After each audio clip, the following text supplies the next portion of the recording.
Welcome to When Good Things Happen, where our mission is to inspire people to discover and learn about all the things that can really make the golden years the very best of your life and share a few financial ideas to help you make your vision for retirement a reality. Host Tom Gandolfi is your guide on a how-to adventure to help enhance your retirement lifestyle. Hey everyone, welcome back to the podcast. I'm super excited for another episode of When Good Things Happen. And today we've got a really cool guest on board and fascinating story. I think you're all going to really like it. We've got Alan Dunn here with us this morning. Good morning, Alan. Good morning. And Alan's story is amazing. He's actually one of my clients, so that's how I met him. But Alan has really made himself an amazing story that he can tell now for the rest of his retirement. And here on When Good Things Happen, you know, we kind of try to talk about, you know, things that have impacted our lives or things that can impact our lives in the future, maybe some fun things we can do in retirement. And, you know, Alan has a story now that he'll be able to tell his grandkids, and they'll pass it on, and their kids will pass it on. And we're going to talk about that today. So Alan came to me a while back, and we talked about his finances, and in the course of our conversation found out that he was a software engineer by trade, but he had recently just finished his reign as a 5-time Jeopardy champion. So Alan, that's an amazing thing, and I want to really find out about your experience and how things worked out. But Alan was on Jeopardy. He met Alex Trebek. He did all of those cool things, and I just think it's one of the coolest things that I've heard. That someone's actually done this. You know, a lot of us talk about, you know, maybe doing something a little out of the box, a little, you know, something crazy, and I think applying for a TV show is kind of crazy. So tell me, you know, how did you get to the decision to go for it and try to get on Jeopardy? Well, it's really was a almost lifelong dream. I was a Jeopardy fan from childhood, from the original Art Fleming days. Okay. Well, actually, took a tour of the studio in New York City. We lived in New York when I was young, and saw them taping the show with the actual cardboard sliders in front of the dollar figures. And but by the time I was old enough to be on Jeopardy, Jeopardy was no longer on the air, and it was no longer in New York, and it was revived in Los Angeles. And there were a couple of times that I tried early on. There was one I actually thought about trying out in Los Angeles. I was on a business trip to Australia, and I had to do a layover in Los Angeles. And I thought, well, maybe I'll take an extra day and go and try out for Jeopardy. And then I realized that my wife was 8 months pregnant, and we just bought a new house, and it probably wasn't the best time to take an extra day to indulge myself. So it didn't try out that time. But we were living in New Jersey at that point. Merv Griffin still owned the show, he had a casino in Atlantic City, and they at that point the way you got on the show was either to try out in person in Los Angeles or at one of these road shows. They would travel around different places, and so we drove down to Atlantic City, and I took the initial the way you get on Jeopardy is by taking a test. It's 50 questions of like 50 final Jeopardy questions. Okay, and you have to. No, they don't give out what a passing score is, but consensus is it's somewhere 35 or 40 or higher out of 50. Out of 50, okay. And these are final Jeopardy questions, so these are the more difficult questions. So there's a category and a question, and you get 15 seconds to answer. Okay. But when back in the 90s, when I took this one in Atlantic City, they had a videotape of Alex reading the questions that they played. So it's a verbal test. Well, it was like a TV show. They would show the question just like a Final Jeopardy question, but you'd hear it was Alex's voice reading the questions. So that time I passed the initial test. I went. They called me back that afternoon to take a second test, and I got my letter saying, thank you very much, and you'll hear from us or not. And I never did. And that was it. So over the years, the dream was kind of pushed aside a little bit. But then Jeopardy started doing online testing. Okay. And so they would set up about every 12, 15, 18 months, they would announce when they were going to have the next online tests. And there would be 3 different versions of the test, 3 different time zones, different times of day, so people weren't disadvantaged by where they lived. And you register and you sign up and you do it on computer. So that there are thousands of people, I assume, that are trying out for this. Yeah. When they were doing the scheduled tests, they said somewhere between 60 to 80,000 people would take the tests in that week, the 3 tests. These days now, it's even easier. They've created a database of these questions, and they call it the Anytime Test. You can go onto the Jeopardy website anytime you want, register, and take the test. And they randomly select 50 questions, so nobody ever gets the same test. You can't compare answers. There you go. So if anybody's listening and you got a burning desire, there you go. Go to the Jeopardy website. Go to the Jeopardy, how to get on Jeopardy, and you'll find a little link with my picture on it. Actually, my picture and Lindsay Schultz and some other guy you may have heard of, James Holzhauer. Yeah, we've heard of him. The 3 of us was actually, that picture was taken during the Tournament of Champions. So that's, you click on it and you can take that once a year. You can. So you can't just go on there and just. Well, you can take the practice test. It. You can take the practice test as many times as you want, but for the official test, you can take it. Take it once a year. And so, as I said, there were about the stats for when I was on in 2018. They said there were between 60 and 80,000 people who took the test, and of those 60 to 80,000 people, about 10%. Got what they called a passing grade. As I said, they never say what a passing grade is, but consensus by the people who've done it and looked it up. And so smart enough not to embarrass themselves on national TV, basically. Yeah, my goal, right.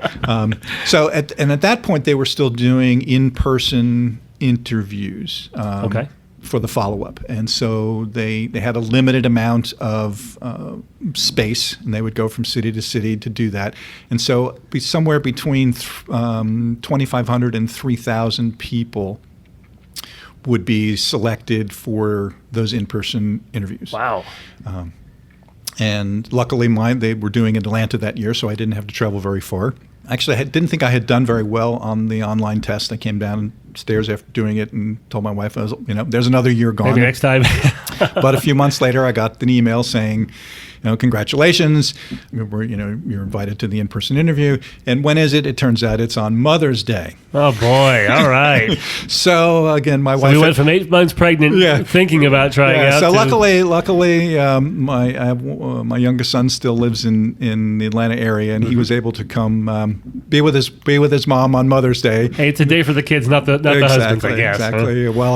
While I indulged my fantasy and went down to this hotel in Atlanta. And what's the first thing you do is you take another test. Of course. Right? This time with somebody watching. All right. Okay. So if you had 6 of your friends helping you with the online test, doesn't do you any good because you have to do the same thing again. And now they don't do them in person, but they do them on Zoom, and it's the same thing. They have essentially a proctor watching you. Wow. So no phone a friend. There's no that's wrong game. Wrong game. No phone a friend. Right.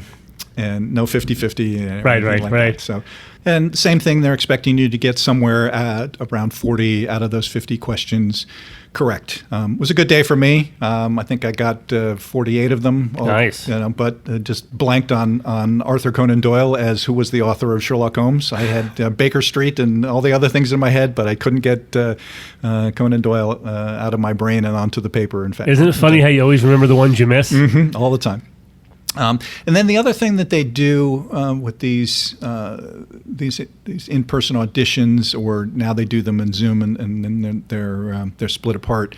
The test is one day, and the mock game is a different day. Is they want you to play a mock game of Jeopardy, and they're really not at that point not interested in whether you get the question correct or not. It's the demonstrating your ability, what you look like on live TV. Right? Ultimately, this is a television show. They want people who know the answers, but they also want people with a bit of personality, right? Do you speak loudly? Do you speak clearly? Do you stare at your shoes, or do you look into the camera? Gotcha. Do you So a face for radio need not apply. Well, I don't know about face for radio, but Or demeanor, maybe. Enthusiasm. You need to be able. They want people that have some fun. Right. Of course. Yeah. Makes sense. And so there are one of the stories you hear about multi-game champions. Right. James Holzhauer says that he took the test 6 or 7 times before being invited to an in-person audition. Wow. And after his first in-person audition was not asked to be on the show. Wow. All right. And he's one of the more successful champions they've ever had, right? Exactly, yeah. So again, it's a bit of who do they want to be on the show, and a bit of luck of the draw as well. So you go through this interview process, and again, when I was doing it, they said there was somewhere in the neighborhood of about 3,000 people who are now in the pool, the contestant pool, for 18 months, but they only need 400 new contestants a year. So wow. Depending upon who they need. So how do they determine how many contestants they need? You mentioned 400. Is that because of the number of shows? Right. There are approximately 200 new shows every season, and you need 2 new contestants for every show. So that makes sense. Okay. Return champion and 2 new challengers. All right. So they've got this whole roster of people now that they've deemed qualified. And yeah, the no one really knows the secret sauce. Right? Okay. So they do say that they try to get a little variation. Yep. So not all men. Yep. Age variation. I'm sure. Variation, yeah. A little bit of that. Different work that people do. Backgrounds, places. Right, different parts of the country. Yeah. You don't want 3 35-year-old lawyers from Los Angeles on the same show. Yeah. So again, it's all about television. Yep, yeah, it makes sense. So in these days, I'm not sure. My guess is that because they're not traveling, that they're actually able to get more contestants in the pool. So again, the odds are perhaps a little higher. But the only way to be in the pool is to dive in. Take a swing, right? Exactly. Take a shot at it. I've always wanted to do this. There's no such thing as I'm too old. Yeah. Right. I was not quite 60 when I was on Jeopardy. I love that. And we had a little conversation. Alex and I had a little conversation about that during my 5-game run. The first at some point during the week, he said. Because in my contestant interview, I talked about having a new grandson and using some of my money to go see and spend some time with him. And so Alex introduced me as the grandpa. Took it to the kids yesterday. All right, good. Because my the two people that I beat in my first game, one of them was definitely in his 20s, and the other one, he was maybe in his early 30s. Okay.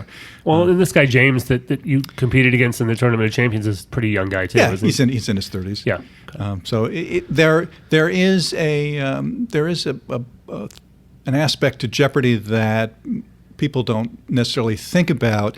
It's a combination of a knowledge game and also a fast twitch reaction game. You have to buzz in to be, even if you know the answer, you got to be the one that rings in first. Yep. And there's a little bit of a twist to it that contestants are not permitted to ring in until the host has finished reading the entire question. Okay. In early days, they could interrupt the host, and it became rather chaotic. Yeah, almost like that old show. Some of the people listening may remember Name That Tune? Mm-hmm, yes. Where you can name that tune in one note. One note, exactly. Yeah. So we're trying to get the answer in one sentence or one word or whatever. The contestants, you can see the clue right away, so you're able to read through it in your head, but you can't ring in until the host has finished reading the entire question.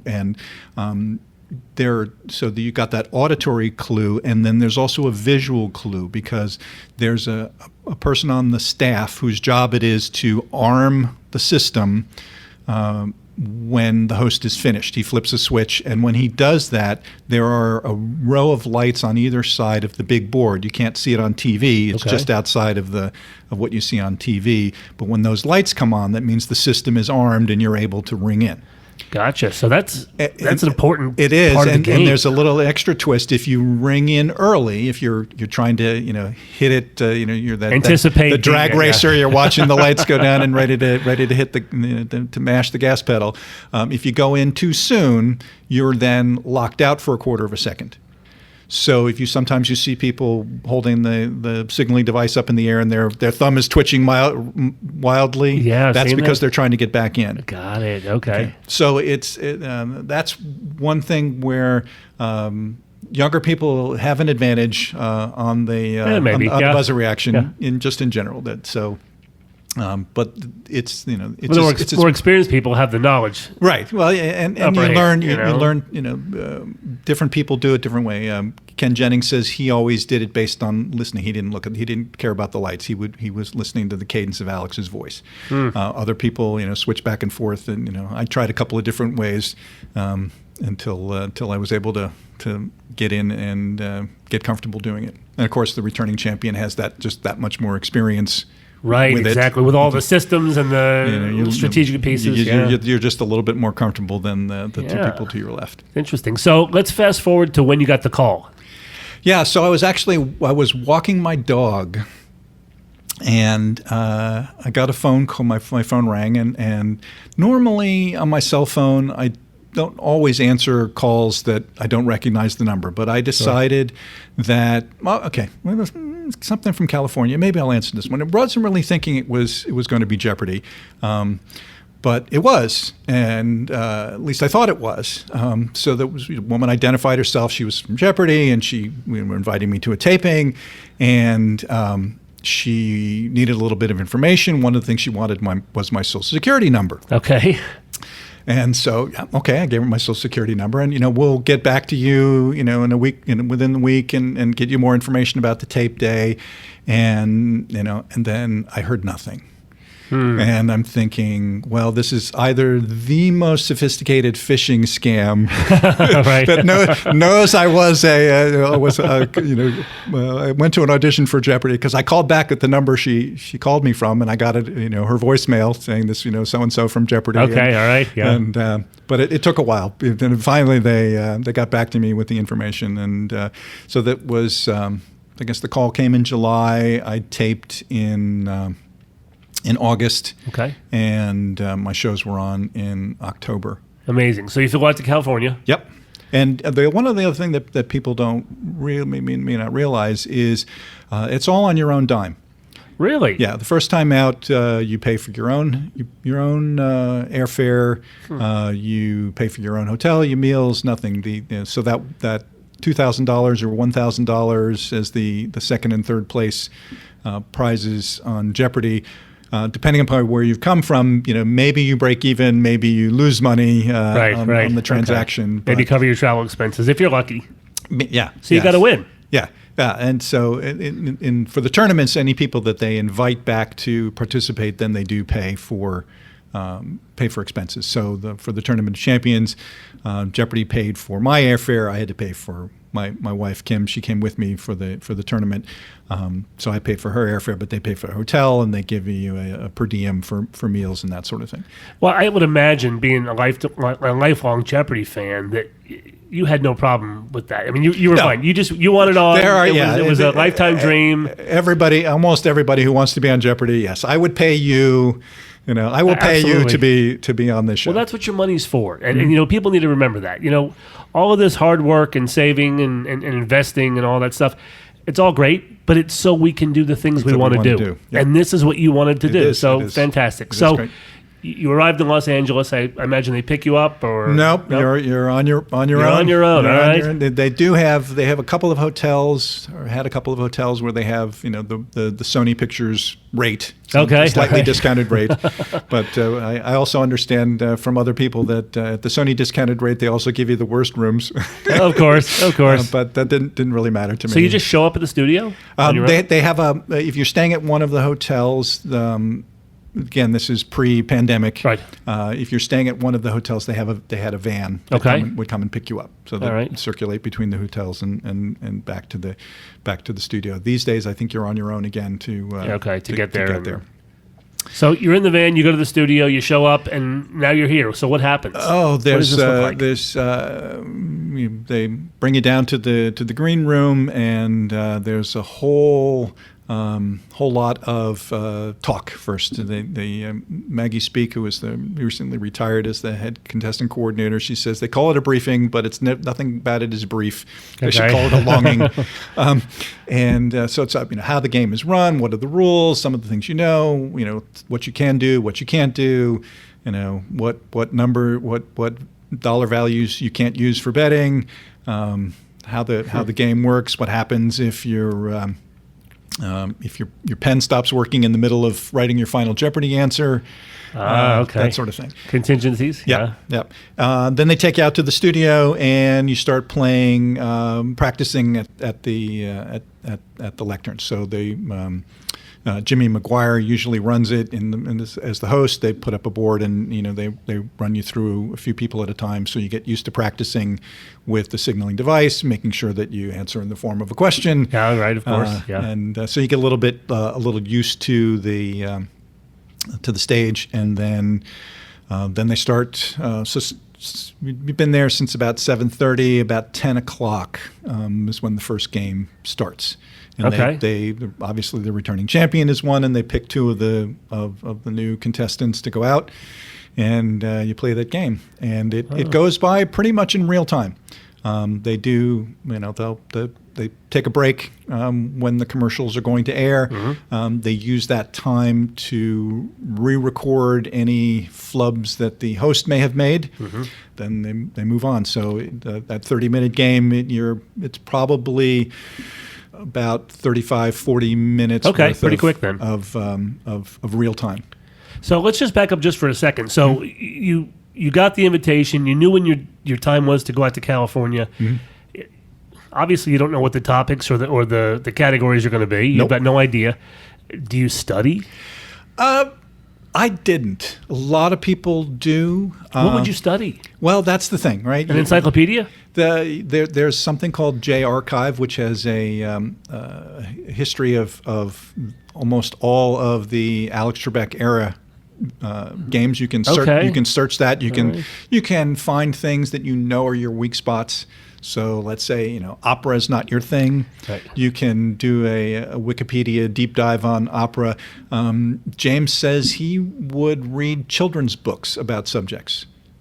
Because one of the quotes from Ken Jennings is Jeopardy knowledge is a mile wide and an inch deep. You don't have to know a lot about any one particular thing, mm-hmm. but you have to know a little bit about a lot of things. About everything. Yeah, that makes sense. You study the presidents and vice presidents, what order they were in, what years they were in. I'm not too sure you're going to find Jeopardy answers in green eggs and ham. Not green eggs and ham. I don't think but a children's book about a subject, right? So makes sense. It's about science or something like that. Right. You're not talking about real basic books, but those something geared for a 12-year-old. 50 states, state capitals, exactly. Those types of things. Yeah. Best Oscar winner, best picture Oscar, and that sort of thing.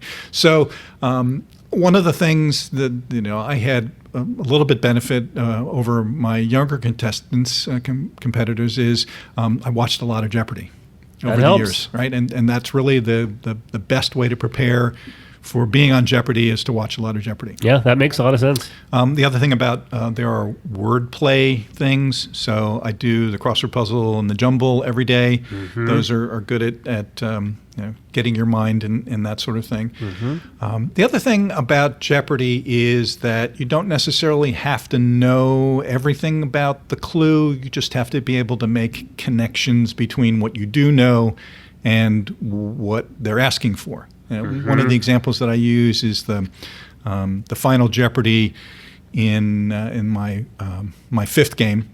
Was the first time I was actually behind going into Final Jeopardy. So I had even if I got the answer correct, it was a possibility I could lose. But the clue, the category was characters in children's literature. And the answer was something like, this winged character got her name because she mends the pots and kettles. Okay. No idea. Right. Okay. So, but you start making connections. Okay, well, somebody who mends metal is a tinker. Right? Tinkerbell. Right? And there it is, right? So lead character of children's literature is a fairy. Okay, Tinkerbell. And that was the correct response. And so wow, that's amazing. So I made $35,000 that day for knowing that a tinker was somebody who mends metal, and the fact that the young woman immediately to my left, who was a big Disney fan, didn't get Tinkerbell, and her friends. She missed it. She missed it. Her friends never let her forget it. She was inundated with Tinkerbell merchandise by her friends. But I would think not to go off subject here, but I mean, if you're talking about a flying fairy. First one that comes to mind to me is Tinkerbell. It didn't say fairy. It said winged creature. Okay, well, my mind would have went to fairy, but anyway. It could have been a dragon. Right, could have been. But anyway, so it's how do you make those connections? And sometimes it works and sometimes it doesn't. There was just actually last night's episode, there was a Final Jeopardy question about a new mineral that was discovered, a dark gray mineral that was discovered in 1969, and it was named after three men. And who were they? Who were two of the three men? I just didn't make the connection at all. And then I saw the answer, and it was dark gray mineral because it was found on the moon, and it was named after. It was called Armalcolite, and it was named after Neil Armstrong, Buzz Aldrin, and Collins. Well, I can't remember his first name, but anyway. So that Collins, when you see it, he's like, "Oh yeah, okay," but didn't make the connection. There were two clues in there: the 1969 and the dark gray. But if you don't get pretty cool. You don't wow. get it. Yeah. It's one of the things people ask me is, how do you do well in Jeopardy? Well, you got to have the basic knowledge to start with, and then you got to get lucky. Right. So what are the categories that day? Who are the people you're playing against that day? And what do they know? I'm sure has something to do with it. Right. So some days it works, and some days you run up against Matt Amodio or James Holzhauer, and no matter how good you think you are, you're not quite that good. Yeah. right. So it worked out well for me, and it's been just an amazing time. It's awesome. So you played your first game, you won. You had to be just over the moon. Yeah, I mean, completely wired. I'm sure. I'm already 3 hours off my regular time from being on the West Coast and the East Coast. Right. Yeah. And so I spent most of that night staring at the ceiling of my hotel room, waiting to come back the next day, and then you start all over again. And it's they tape 5 shows in a day. Okay. Wow. So one week's worth of episodes are taped in a single day. And you won 5 times, is that right? I won 5 times. Champion? Yep. Okay. So I played, I won that first game, the Friday game of the first tape day, and then I played all 5 games of the next tape day, losing in that last game. Nice. Do you remember the question that cost you in the last game? It wasn't any. I had it. Got the final Jeopardy correct. It was just the gentleman to my left, Eric Agard. Found out later he's actually a crossword puzzle creator and editor. And so lots of basic general knowledge. Good wordplay, and he knew much more about there was a 1980s category, and he knew much more about the 1980s than anyone who was actually born in the 1980s ought to know. Got it. And he was also a little bit faster on the signaling device for me. And I think at some point, the fatigue builds up too. As I said, you're doing this 5 shows in a day, and you don't have a whole lot of downtime in between. We tape 3 shows in the morning, go to lunch, and 2 shows in the afternoon. And in between shows, you've only got about 10 minutes to change clothes and. So mentally and physically exhausting. Yeah. I mean, you got to be on. You got to be on mentally. You've got to, sort of play the television role just a little bit physically, and time change you had to deal with. Yeah, so I imagine it's pretty full plate. Yep. But I wouldn't change a thing. As I said, this is the adventure of a lifetime. I said I had 2 goals when I first went out to be on Jeopardy. The first was not to embarrass myself on national television. So check, you did that. And the second was to have enough to not be in the red, to have enough money to play Final Jeopardy. There you go. And I did that, and then everything beyond that was just gravy. Amazing. And then you wound up getting invited back for the Tournament of Champions. Exactly. So a year later, we had the Tournament of Champions, and the one thing that I didn't want to have happen was to play my first round against James Holzhauer. Unfortunately, that was what happened. Okay. So luck of the draw sort of thing. Yes. Well, for the tournaments, the producers choose the matchups. So they want to make some compelling TV, and they also, for example, there were four women in the pool, and so they split up so that there was only there weren't two women playing. The 2 men and 1 woman each game. And there were 3 of us from the Atlanta area, so they wanted to split us up to make sure that they spread the wealth for the various affiliates who were showing the show. Gotcha. There were a couple people who were on the same, who had been on the same tape day. They didn't play against each other, but Stephen Grade and James were there together during their regular run. Gotcha. Okay. So they split that up, and so they just it becomes about TV at that point. There's the teachers tournament winner and a college tournament winner, so they don't put the 2 of them on the on the same time. Yeah. So not quite as random as what the original game was. No. They're making entertainment. Exactly. That's exactly. what they're doing. Yeah. So when they made the announcement for the game, and they stood up, and I turned to the rest of the crowd and said, "You're welcome." And we were taking James. I held my own for a while, but he pulled away at the end. And Lindsay Schultz, who was also in my quarterfinal, did well. She ended up as a semifinalist as well. Gotcha. Okay. All right. So, we have a Facebook chat group from the tournament, and cool. And we talk. There's somebody's posting something pretty much every day, and not everybody's in, but it's good to keep in touch. Amazing story. It is, and I get to do fun things like this, like talk about it. Yeah, exactly. My wife is tired of me talking about it, so well, I'm sure she is, but you've got a whole new audience now. Exactly. It's memories are really what I think make up our lives. I mean, they're the most valuable things we have, and you've got an amazing one. I do. You've got a great story. And I managed to make a little money out of the deal, too. You did? You do anything fun with the money? I did. I built a screen porch on the back of my house. There you go. I've been wanting to do for a very long time, and was able to build it exactly the way we wanted to, because... probably made your wife Kim happy? It did. Okay, it did. good. Yes. So we gotta have that. To do that. The other thing that people don't necessarily know is that this is all taxable as income. Yeah, of course. Yeah. So Uncle did my share for Uncle Sam and the state of California. They withhold the money for the state of California. The good news is that there are no free rides. Yeah, Georgia and Georgia at least has a reciprocal tax law, so that any of the money that I paid to the state of California for their state tax, I didn't have to pay to the state of Georgia for their state tax. And we know which state has a higher state tax, so I'm sure there was nothing for Georgia. So that's good. Yeah. And I did have to. One of the things they tell you when that you'll get your money 60 to 90 days after your show airs, right? Really? Yeah. Huh. So you got to wait a little bit. So they drag out the terms. Yeah, exactly. What is that? Well, just that number one, they want to make sure your show airs. Number two, I think they want to make sure that you haven't done anything to embarrass the show in the meantime. Yeah, I guess I can see that, but it's not your problem whether the show airs or not. No. You recorded the show. Yeah.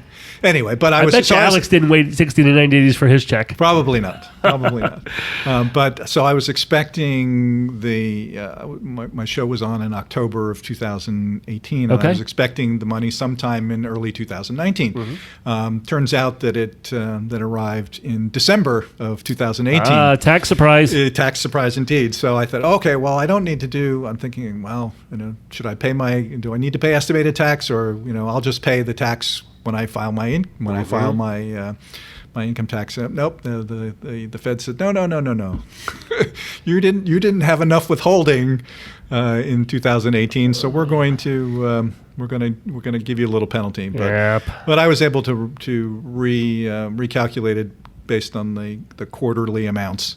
Okay. So that my fine only ended up being somewhere like $42. Okay, well, not so bad compared to what you won, because you won a substantial amount of money. Yeah, the first time around is $122,000. Yeah, that's amazing. That's great. And so I would say, I think, at that point I was actually, I was able to find some high interest savings. So I think I made more in not filing my taxes than the $42 they charged you. I had to pay for my penalty. It worked out good. Yeah.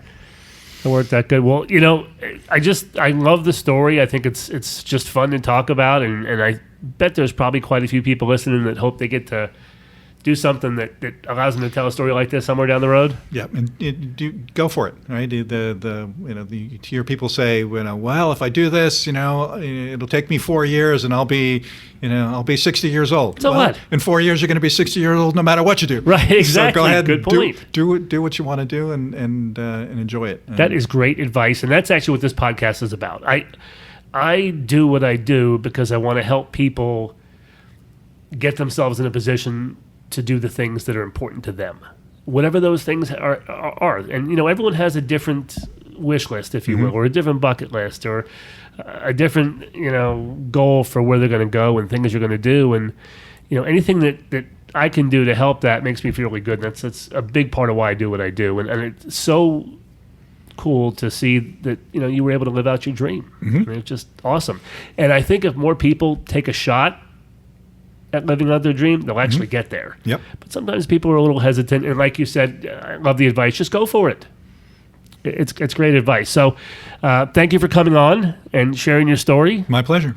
Really, really enjoyed it. I think people that listen are going to get a kick out of this, and I'm sure people will probably ask me a few things about you going forward here. So you'll be a little local celebrity here at Three Bridges. If I can take just one more minute, that was one of the things that was so amazing about my initial run is hearing from people, friends of parents of friends. Apparently, one of my neighbors said, I was a big hit in his mother's retirement home. They were gathering around the show to watch me. Like, hey, I know that, I know that person. Yeah. People I hadn't heard from in a long time. Friends from high school and college, and even younger. Had a friend of mine, that I knew from elementary school that found me and called me up and said, hey, were you that? Is that the same Alan Dunn? So being able to connect to those people and to my friends at Jeopardy, that's amazing. I mean, just the reuniting that happened because you were exposed. Well, like I said, I'm sure that as people come in and see me or we work together, I'm sure people are going to start asking about you because everyone's going to want to know who the Jeopardy champion is. So at some point I'll point you out if you don't mind if I do that. Okay, great. Well, again, thanks for coming on. We're going to kind of get wrapped up today, but before we close, I want to just kind of throw out a little quick financial tip like I usually do at the end of the podcast. And, we've got a very interesting economic environment developing in front of us here. We've had to deal with the pandemic and all of the challenges that has created, both physically and emotionally, but also from a financial standpoint over the last 18 months. And Congress is just kind of off the rails. I mean, they're wanting to spend a lot of money we don't have on things that, while may have merit, maybe don't have merit in 2021 in the situation that we're currently in. The Fed's printing money like it's going out of style. I'm sure that probably each of you is thinking, I can't turn on my television or radio without hearing about inflation or what's going to happen. And that's true. So this is what I want to point out. Inflation is real. I know that there's a popular talking point, if you will, that the Fed is using, that this inflation is transitory. Well, that's a bunch of bunk. Okay, so inflation is not transitory. Inflation is inflation. We've always had inflation. It just varies in intensity and level from time to time. And some inflation is what I call sticky. And sticky inflation means that some of it stays around even after economic conditions improve. So in this case, it might be, let's say we don't print money or as much money moving forward, and we don't spend as much as we think Congress is going to spend, and the economy sort of gets back to normal. We knock out the COVID pandemic, people go back to work. That should tamp things down, but some prices will remain a little bit higher. probably those related to energy as an example, which is almost everything. So some inflation is going to be sticky, some of it will calm down. But the point of me bringing all this up is if you have a lot of money sitting around in an account or whatever that's just kind of sitting there doing nothing, the banks are not paying any interest at this point. So if you're sitting on a significant amount of money that's earning, 0.25% of or less of interest, you got to do something with it, because if we actually have inflation moving forward that's consistent with the levels we're seeing now, which is around 6 to 8%, could even be pushed a little higher, your money is devaluing. Your purchasing power is going away, and that's not good. Losing money is not an acceptable answer for any of us. And that's why it feels good to have a lot of cash sitting around in a savings account or in a money market. It's right there. You can touch it. You can feel it. You can see it. It's not losing any value. It's not exposed to market risk. I get it. I have a lot of the same feelings. However, when it's sitting there in an environment in which we're experiencing 6 to 8% inflation, potentially higher than that, and you're earning 0.25% or less on your money, well, all you're doing is losing money safely. That's all you're doing. You're losing purchasing power. So you got to find something to do with some of that cash. And I'm not saying you need to wipe all your cash out and go do something unreasonable with it. But there are things that you can look at that are going to pay you a little bit better rate of interest, maybe generate a little bit more return without much more risk, and sometimes no more risk than what you're currently doing. So if you're sitting on cash, moral of the story here is talk to somebody. It could be me. It could be another financial advisor, whoever it is that you work with. Talk to them about what you can do with some of your cash to maybe earn a little interest and try to help retain your purchasing power so you can maintain your lifestyle. With that, I'm going to get off the financial stuff. This has been a fun show, and I don't want to ruin it with dollars and cents. So let's move on from there. Hey, thanks for joining me here on When Good Things Happen. We'll have another episode coming out soon that is going to have another amazing guest with another new story, and that's what we're about. So hit subscribe on your buttons if you can do that. The podcast is available on all of the traditional podcast mediums, and you can also check out the podcast as well as some other content at our website. And our website is 3bfg.com. That's the number 3bfg.com. Thanks for joining us, and have a good one. Thank you for listening to When Good Things Happen. If you enjoyed today's show, visit whengoodthingshappen.com to share your retirement lifestyle dream, access information about our guests, and sign up for our newsletter. Be sure to rate and review us wherever you listen to your favorite podcasts.